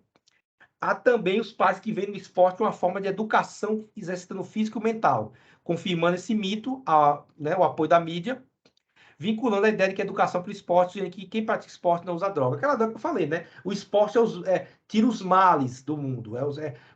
Não é. É o professor utilizando o esporte como ferramenta, né? Mas isso não garante que você pega quantos e quantos atletas que usam doping e droga. No final, não deixa de ser. Quando a gente viu na aula passada que usam várias substâncias por conta de problemas psicológicos. Cocaína, né? Viciado em remédio para dor, né? Ou até bebida mesmo. Então, assim, não é a garantia. Esporte, principalmente de alto rendimento, não é garantia de saúde, tá? Vários autores, né, Becker, Weinberg, Gold, eles mostram que os pais têm expectativas e necessidades diferentes da criança sobre o motivo que leva à prática esportiva. A criança aponta a alegria, o aperfeiçoamento, a aprendizagem, habilidades, o encontro com os amigos, a conquista de novas amizades, sentir emoção, a aquisição de forma física. É os motivos dela. Já a continuidade da prática por crianças e jovens envolve outras razões, como a necessidade de diversão, pelo gosto, pela atividade esportiva e pela capacidade de proporcionar contatos sociais. Então, a criança sempre vai olhar por esse lado de contato social, de fazer amizade, de aprender. Vou jogar futebol, vou aprender a jogar futebol, vou jogar Copa do Mundo mesmo. Mário, pode ter certeza que essa época de Copa do Mundo aumenta o número de pai, mãe procurando escolinha de futebol para botar o filho. Né? E o filho vai porque gosta, tá vendo o jogador lá do Brasil fazendo gol, ele quer fazer gol também e tal. Então, para ele é uma brincadeira, é um prazer. Mas para o pai já tá imaginando esse menino na próxima Copa do Mundo, já pensando em 2, 3 Copas, já tá visualizando. Né? Então, isso acontece muito. Então, é possível observar que a família é um facilitador ou um complicador da iniciação esportiva. Ela facilita ou complica. A condição de facilitador acontece se entender que a família é a principal responsável pelo desenvolvimento inicial da habilidade motora da criança, além de ser a facilitador do contato com os hábitos de atividade física e recreação, e bem como atividade física de forma lúdica. Porém, algumas vezes a expectativa dos pais sobre a capacidade de rendimento do filho pode ser um complicador, por gerar ansiedade, angústia na criança, na expectativa do resultado positivo, levando ao abandono da prática esportiva. Eu já vi, quando eu estudei educação física, eu já participei, seja como estagiário e tal, em ginásio, várias vezes, professor, isso com o campeonato de futebol, né, futsal, tal, ou esporte, criança, pai de aluno brigar com outro pai de aluno na torcida, pai de aluno brigar com o treinador brigar com a criança, xingar a criança todo nome, o pai xingar o pai xingar o treinador. Já vi várias vezes. Eu lembro que em um evento de ginástica rítmica, botava o CD, a criança fazia a performance dela, tal, aplaudia, tudo legalzinho, tudo bonitinho. Teve briga de pai com outro pai na torcida. Então, assim, o pai, às vezes, vai para o ginásio ao invés de ir lá para dar o apoio à criança, ele vai parecer que está indo para o Estado, que já é errado ir para o Estado desse jeito, né? Mas ele vai parecer que é a torcida organizada. Então, tem pais que passam dos limites. Isso, ao invés de ajudar o filho, piora. Porque o filho fica constrangido, olha o pai brigando ali, dando trabalho, fazendo vergonha. Então, ele fica meio ali sem querer ir. Ele não quer ir mais ver a situação, né? Para o pai brigar, ele não quer. Outra relação na iniciação esportiva extremamente importante e que precisa ter muito cuidado é a relação entre técnico e atleta. Então, a relação entre técnico e atleta envolve disciplina. Então, o outro treinador ele tem que disciplinar o aluno, o seu atleta, ele vai ensinar a hora que vai buscar, a hora que termina o treino, começa o treino, né? Persistência, então ele vai ali motivando, vamos de novo, começa de novo. trabalho duro. Então, quando a criança já tem a iniciação esportiva, já sabe que ela vai ser um atleta, infância e adolescência, o treinador, ele vai apertar, ele vai mesmo treinar como se estivesse treinando um atleta de um adulto. Relacionamento, dedicação, né? Uma dedicação que o treinador ele acaba também se tornando parte da família, parte integrante ali da vida daquela criança, né? Então, muitas vezes, a criança ela conta alguma coisa para o treinador e não conta para o pai, para a mãe, mas abre o jogo para um treinador, né? Acontece muito isso, assim, quando você cria essa lealdade, esse vínculo, essa lealdade mútua, né? Principalmente na infância e adolescência, o treinador, a criança vê nele um exemplo, vê nele alguém que pode ajudar. Então, acontece muito essa relação. E aí, obviamente, um treinador que ele acha um grande atleta, ele tem um sucesso compartilhado com o atleta. Quem é que não quer ser como o cara, como assim, Bowman, Bob Bowman? Bob Bowman é o treinador de Michael Phelps.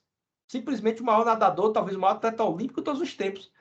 Quanto e quanto esse cara não aumentou, quanto a moral dele, quantas empresas não contratam, quantas universidades não quiseram contratar esse cara agora, quantas equipes não queriam contratar, e quanto valor, né, do salário dele não aumentou. Pô, o cara é treinador de quê? Dos maiores de todos os tempos, né?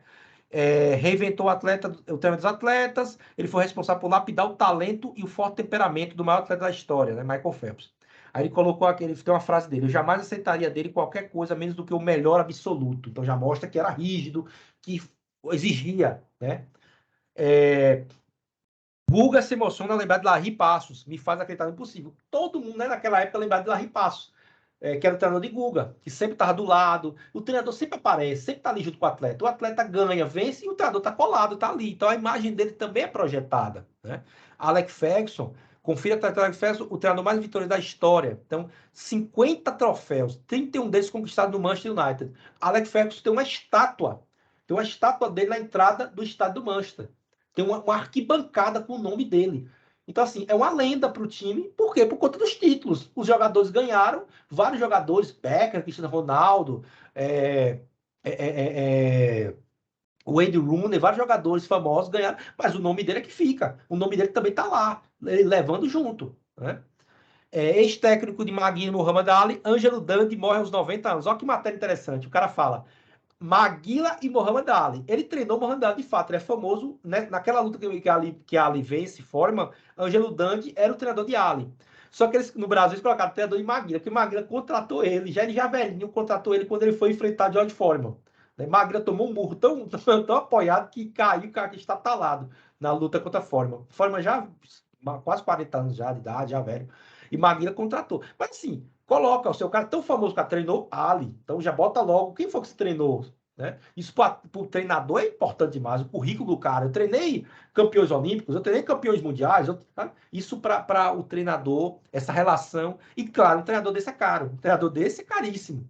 Diferente do treinador que não tem tanta experiência, né? Então, um pai que vai contratar ou vai botar numa escolinha de um cara desses, é muito caro que ele vai pagar, porque tá ali, tá um nome, tá uma marca, né? Quanto Larry Passos não deve cobrar para dar uma aula de tênis para uma criança esportiva, como fez com o Guga, né? Hoje ele deve cobrar muito mais do que cobrou na época de Guga, porque ele já fez um campeão, ele já tem um nome, já tem um currículo, né? Então, em relação aos aspectos de risco à saúde, Becker cita as lesões e o estresse, sendo que este último pode chegar a acarretar o burnout dos atletas, né? Com o burnout, como eu falei para vocês, resposta fisiológica exaustiva, que manifesta como resultado de uma frequência muito excessiva. Treinadores chineses, já tem vários vídeos na internet, eu não acabei que não peguei, mas assim, tem vários vídeos, aqui tem imagens da exigência que é feita a treinadores, principalmente China, Japão e tal, em relação às crianças da infância, em iniciação científica. Então, iniciação esportiva. A criança, alongamento, o treinador por cima da criança pequena, com 10 anos, 8 anos, o menino lá segura, chorando, e ele tá ali, rígido. Eu não aconselho de forma nenhuma um negócio desse, tá? Eu não aconselho. Isso aí para a criança realmente causa uma série de problemas, tanto físicos como psicológicos. Mas na cabeça deles, dentro dessa cultura, é a ideia de formar um atleta, formar um campeão. O campeão é formado dessa forma de exigência. Então é uma coisa a se discutir até que ponto é válido, né? Até que ponto eu vou começar a tratar essa criança que está em desenvolvimento e vou fazer apertar a mente dele, tanto a mente quanto a questão física dele ao limite, né? Simplesmente para a questão, né? A questão da vitória. É muito comum nessa relação técnico-atleta, a violência é muito comum. Então, vídeo, treinador agride garoto de 9 anos e acha da NBA se revolta. Vôlei, treinador de vôlei japonês é flagrado agredindo atleta com tapa no rosto. Judoca olímpica francesa acusa treinador de agressão violenta. Né? Crueldade, treinador agride criança com chute em jogo de futebol. Isso no mundo todo. Japão, Rússia, Estados Unidos, Brasil, aqui foi França. Então, assim, isso é no mundo todo. Brasil. Então, tem muitos treinadores. E às vezes também tem uma cultura social, né? Que existia para a gente há 40 anos atrás, que professor podia bater professor podia bater em criança dentro de escola. Né? Até tabuada. Eu ainda peguei a época da tabuada, de botar a mãozinha e o professor falar tabuada, errar e tomar uma reguada na mão. Eu ainda peguei essa fase. Né? Claro que não de apanhar de professor de escola, mas de tomar reguada. Então, a ideia da exigência, de que muitas vezes, às vezes passa do limite, passa dos limites, e aí, infelizmente, a gente não tem como aceitar, né, que essa maneira de se construir um atleta seja feita dessa forma. Você pode buscar outras formas, porque isso vai gerar no futuro problemas muito sérios. E para além da questão da violência, tem a questão do abuso infantil. Choveu nos últimos tempos, choveu casos de denúncia de abuso infantil. Ex-técnico de ginástica é condenado a 109 anos de prisão por abuso sexual, um técnico brasileiro. Diego Hipólito depõe em caso de abuso de ex-treinador. Espero contribuir. Um técnico da seleção brasileira de ginástica. Brasileiro, não é um treinadorzinho qualquer. Iniciação esportiva, um reduto dos abusadores de criança e adolescente. Então, muita gente se disfarça, porque eles são criminosos disfarçados de treinador. Não é treinador, aí são criminosos que se falam de treinador. Pegam a criança, o pai e a mãe confia o seu filho, sua filha, a essa pessoa, achando que ele vai cuidar, vai zelar, vai treinar, e o que acontece são esse tipo de situação, esses absurdos, né? Acusado de importunação sexual, o treinador britânico Tony Minichiello é banido do atletismo. Atletas da categoria de base do Botafogo de Sergipe acusam técnico por estupro e assédio sexual. Muitos casos de divisão de base. O menino chega do interior, o menino chega de um lugar muito longe, vai para um time grande, tem medo de ser mandado embora. O treinador de divisão de base se aproveita, novamente, não um treinador, um bandido disfarçado de treinador, se aproveita dessa situação e começa a dizer, olha, se você não fizer o que eu quero, eu vou mandar você embora, você não vai jogar tal, e começa a criar medo da criança, e fica com medo de voltar para casa tal. Isso aconteceu muito, infelizmente ainda acontece. Simone Biles, que é uma ginasta famosa americana, em depoimento sobre o que sofreu, culpa o Nassar e todo o sistema que permitiu o abuso sexual. Então, muitas vezes até tentar denunciar, mas não ia para frente, não tinha. Então, hoje, por conta desses atletas importantes, chegaram para a mídia e começaram a denunciar que esses casos estão vindo à tona. Então, a iniciação esportiva, infelizmente, quando se fala de alto rendimento, tem muita coisa obscura, muita coisa grave, séria, que precisa ser colocada, ser discutida. Né? Tranquilo até aí, pessoal?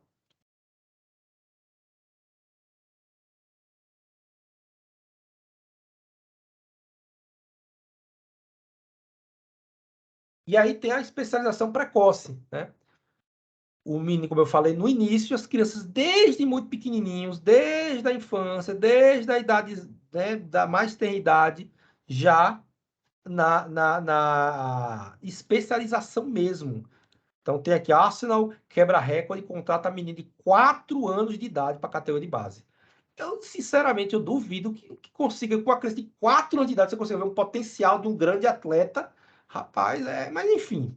Né? Crianças cada vez mais precoces começam a dominar a cena do skate mundial. Devemos incentivá-los ou trazê-los para a realidade? O que fazer quando os filhos sonham ser craque de futebol? Crianças esportistas são mapeadas por empresários e fecham acordo de patrocínio cada vez mais cedo.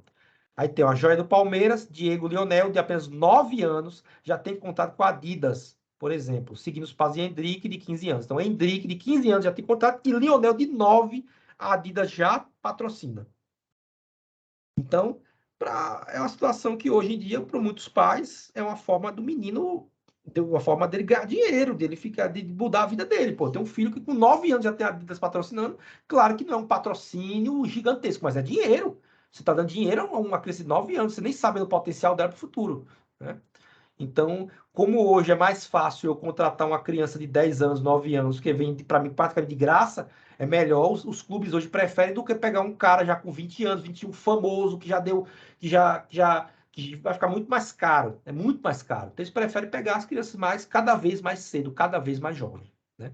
Aí tem aqui, skate mundial, skatista Mishka Mironsis, 4 anos de idade, e começou a andar de skate com 2 anos. 4 anos de idade andar de skate. Qual é o problema da iniciação precoce, da especialização precoce? Especialização esportiva precoce desestimula a continuidade da carreira de ginasta. Então, se a criança está com 4 anos de idade, 5, 6, naquela situação de atleta, vida de atleta, quando ela está com 20, 22, ela enche o saco, 25, ela não aguenta mais, né? Antigamente, um atleta começava com seus, sei lá, 14, 15, com 35, 20 anos de carreira, ele encerrou. Se o menino começar com 5, ele com 25, 26 já não tá aguentando mais, ele quer outra coisa para a vida dele, né? Então, especialização precoce também acaba que desestimulando, né? A carga pesada de treino, a pressão, o ambiente, né, da competição, a falta de apoio financeiro, tudo isso atrapalha e a carreira acaba não dando frutos, não seguindo, né? Então, tem esse estudo aqui de estresse infantil e a especialização precoce, e aí evidencia, e aí especificamente na pesquisa, que a especialização precoce, a cobrança dos pais, é um dos fatores responsáveis pela diferença no nível de estresse das crianças. O estresse infantil e a especialização precoce são 2 temas que necessitam de maior investigação. Então, até que ponto é válido, até que ponto vale a pena. Para o clube que quer só pegar, que para o clube um jogador é só um produto, para o clube que quer só utilizar, tudo bem, eu entendo. Mas para o pai, para a mãe, para o treinador, para um professor, é algo a se pensar, é algo a se analisar, a viabilidade.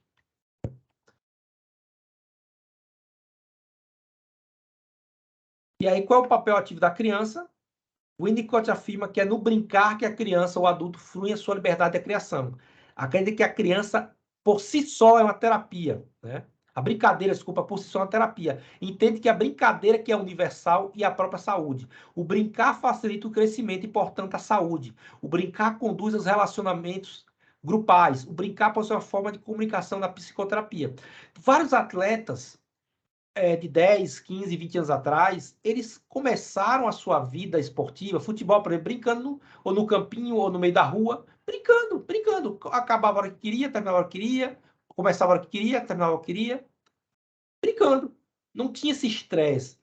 E quando tinha seus 16, 17, 18 anos, é que virar profissional, né? Então, a ideia mesmo da criança pensar no esporte com brincadeira também, uma forma dela ampliar o seu repertório, tanto motor, mas também de relacionamento, né? De amizades e tudo. E tem esse exemplo, né, de Raíssa Leal, todo mundo ficou maravilhado com ela, levou a prata lá nos Jogos de Tóquio, mas aí brincando com todo mundo, comemorou que a menina ganhou a medalha de ouro e aquela coisa toda, e sempre com um sorriso, né? Então, é uma forma de enxergar essa maneira de iniciação esportiva, ok? Então, percebe-se na brincadeira uma forma de desenvolver habilidades comportamentais e motoras, aprender habilidades úteis para a vida, tá? Decorrente disso, a educação física utiliza da brincadeira na iniciação esportiva infantil, torna a prática esportiva mais próxima do mundo das crianças, além de buscar o desenvolvimento motor, cognitivo, social e psíquico daquele que pratica. E aí, para finalizar o nosso encontro de hoje, eu indico para vocês mais 2 filmes. Esse filme de 2005 é bem famoso, ele passou na televisão várias vezes, Coach Carter, Samuel Jackson, né? Bem legal, professor na escola, tal, bem legal, bem famoso esse filme, Coach Carter. Já tirei o print aqui. Já tirou o print, pronto, beleza. Esse é fácil de achar, né? Na internet deve ter explicado até no YouTube, porque é um filme até um pouco mais antigo, mas passa na televisão várias vezes. E esse do lado aqui, que é de Will Smith, que é o que ele ganhou o Oscar, né? Ano passado, King Richard, que é uma história real, baseada em fatos reais, criando campeões, baseado na história do pai de Venus Williams e Serena Williams, que são uma das maiores, as duas são duas das grandes jogadoras de tênis de todos os tempos. Então, conta a história do pai, o senhor Richard Williams, e é interpretado por Will Smith. King Richard também, outro filme bem legal, conta essa questão da iniciação esportiva, a preocupação do pai que a filha estudasse, que a filha aprendesse um novo idioma, tal, não quis colocar a filha para disputar campeonatos no início. Acho que a Nike fez uma proposta, ele recusou, enfim, tem uma série de situações bem legais aí que mostram um pouco essa questão do pai. Ele planejou a carreira delas desde o início, desde a infância, ele tinha planejado a carreira das duas, beleza? Então, Coach Carter, King Richard é o que eu indico para vocês. Eu vou finalizar aqui nossa apresentação e vou finalizar aqui a nossa gravação.